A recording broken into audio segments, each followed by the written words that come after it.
started, we're going to come to the middle of your mat. We're going to go into mountain pose. So feet together or a little gap between your big toes. It's more comfortable. We're going to squash through our feet into the mat, be active through our legs, tensing our thighs, our glutes, our hips, tummy tucked in, navel in, shoulders back with our palms facing forward, so we're standing nice and tall. From this position, we're going to step with our right foot to the front of the mat. So our legs are roughly 1.5 leg distance apart. You might need to bring it back a little bit. Here we're looking at our alignment of our heel being roughly in line with the arch of your back leg. We're going to bend the knee so your knee is stacked over your ankle, and we're going to think about your trunk position. So is it along the long edge of the mat rather than being twisted to the front? So that looks really good. And then raise our right arm forwards and left arm up, palms facing down, shoulder height. We're going to take our gaze towards our right arm, looking through our middle finger to get your drishti. From here we're going to have a few breaths, so just trying to think about how our alignment is. Is our knee staying over our foot and not dropping in? Are we staying active through our thighs, our feet? Lovely. Now going to turn our right palm upwards, going into reverse right side angle. So we're going to reach forwards a little bit and then bend your right elbow, take it down to rest lightly on your thigh. I'm going to sweep your left arm up and over so that it rests, your elbow rests in line with your ear. If that's a bit hard on your shoulder, feel free to take your arm up here. We're keeping your gaze facing forwards, so we're feeling that opening our heart, our chest. Okay, so just having a few more breaths here. Active through our thighs, lovely, nice bend. Then we're going to come back into warrior two. Really good. From here we're going to flip our hand up again, and we're going to reach with the fingertips into reverse warrior. So our feeling that reach up to the ceiling, looking up if you can, or keeping your gaze forward if you've got a neck issue, and taking that little back bend. Left leg and a right thigh up, staying very active here. Lovely, just a couple more breaths, it's really good. And then coming down into warrior two.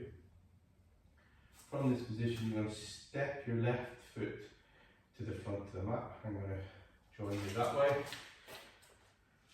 And we're going to go into forward fold. So you're going to allow your chin, relax your chest, and we're rolling forward, so we're getting a nice stretch through our back, feeling us bend in the middle towards your hips, keeping your weight through the middle of your feet. You can make use of your blocks if you need to. If you feel you just can't manage to reach the floor. From here we're going to put ourselves into 4-point kneeling, so knees under hips, hands under shoulders, pushing against the mat, so we're staying very active through our hands. And now we're going to shift our weight forwards with our fingertips, so we're creating that momentum forwards into half plank from tabletop. Good. From here we're going to go into half chaturanga, so you're going to lower yourself, keeping your elbows into your sides, so you lower yourself slowly to the floor. Good. If you're okay with your shoulders, you can keep them there, but you can slide your arms forwards into half sphinx, or stay where you are, peeling your chest off the floor. Keep it active through your feet, thighs, glutes to protect your back. Really good.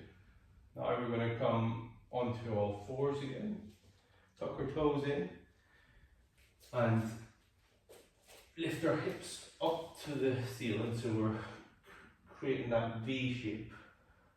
It's really good. From here, you can basically walk your toes forwards into that forward fold, and then slowly coming up, push you through your feet into mountain pose. That was one side, so we're now going to do our opposite side. So we're going to bring our right leg round, so our left foot is facing forwards. Good. Think about the distance, 1.5 legs apart, and is your left heel roughly in line with your back arch. Taking our hands up to shoulder height, allowing your knee to stack over your ankle, making sure your hips are in line with the long edge of the mat. From here, we're going to turn our palm up, left palm up to the ceiling. We're going to bend our elbow and rest your elbow on your left thigh. Sweep your right arm up so it rests in line with your ear, or can point up to the ceiling if you've got tightness in your shoulder. We're looking to open that chest up, so we're either gazing up or forwards, depending on your neck. And then we're going to come back into warrior two.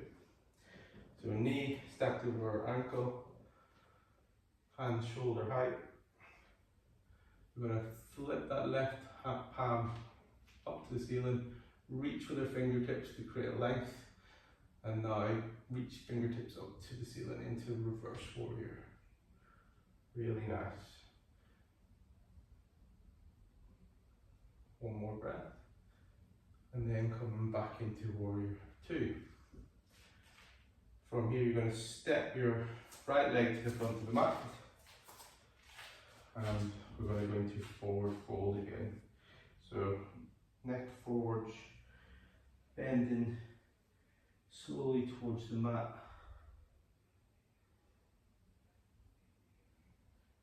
Coming into all fours, knees over hips, wrists under shoulders, being active but pushing the floor away, and shifting the weight forwards to your fingertips, keeping your elbows in and slowly lowering yourself to the floor.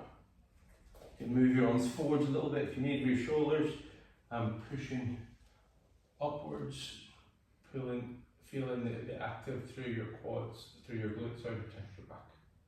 Now come into all fours, tuck your toes, and lift your hips up to the ceiling to create that V shape. Keeping your shoulders relaxed as you can. Really good. And slowly walk your feet forwards and come up into mountain pose, nice and slowly. Palms facing forwards, shoulder blades back, standing tall.